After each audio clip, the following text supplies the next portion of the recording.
قالوا تالله لقد علمتم ما جئنا لنفسد في الأرض وما كنا سارقين. قالوا فما جزاؤه إن كنتم كاذبين.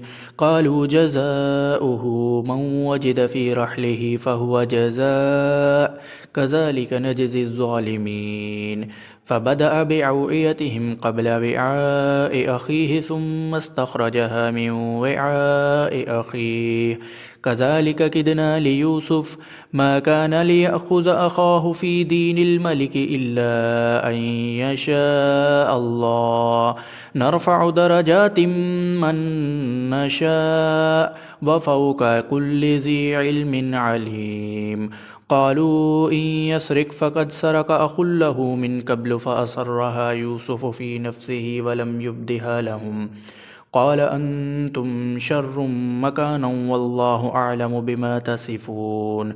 قالوا يا أيها العزيز إن له أبا شيخا كبيرا فخذ أحدنا مكانه إنا نراك من المحسنين. قال معاذ الله أن نأخذ إلا من وجدنا متاعنا عنده إنا إذا لظالمون. فلما استيئسوا منه خلصوا نجيا. قال كبيرهم ألم تعلموا أن أباكم قد أخذ عليكم موثقا من الله ومن قبل ما فرطتم في يوسف فلن أبرح الأرض حتى يأذن لي أبي أو يحكم الله لي وهو خير الحاكمين. ارجعوا إلى أبيكم فقولوا يا أبانا إن ابنك سرق وما شهدنا إلا بما علمنا وما كنا للغيب حافظين. واسأل القرية التي كنا فيها والعير التي أقبلن فيها وإنا لصادقون. قال بل سولت لكم أنفسكم أمرا فصبر جميل عسى الله أن يأتيني بهم جميعا إنه هو العليم الحكيم.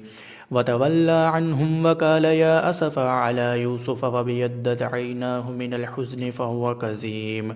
قالوا تالله تفتأ تذكر يوسف حتى تكون هرضا أو تكون من الهالكين.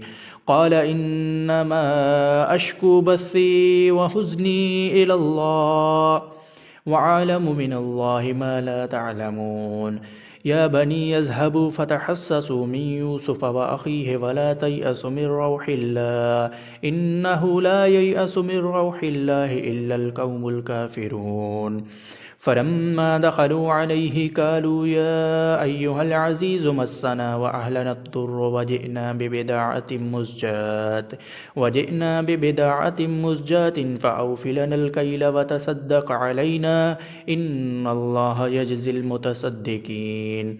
قال هل علمتم ما فعلتم بيوسف وأخيه إذ أنتم جاهلون. قالوا أئنك لأنت يوسف قال أنا يوسف وهذا أخي قد من الله علينا إنه من يتق ويصبر فإن الله لا يضيع أجر المحسنين. قالوا تالله لقد آثرك الله علينا وإن كنا لخاطئين. قال لا تثريب عليكم اليوم يغفر الله لكم وهو أرحم الراحمين.